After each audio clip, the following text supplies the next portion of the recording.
much.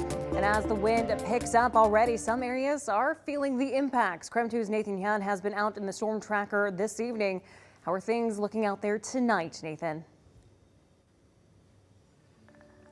Yeah, Cody, well, we've been driving throughout Spokane and, we've seen branches fall on the ground, trees waving back and forth, but it hasn't been too crazy so far. We're here at Comstock Park and the wind did pick up in the last couple minutes. But as Jeremy talked about, this winter storm is not going to be over. There will be some snow tomorrow. Avista Utilities does tell people to be prepared for potential outages. Blowing objects and falling branches have the chance to knock down power lines.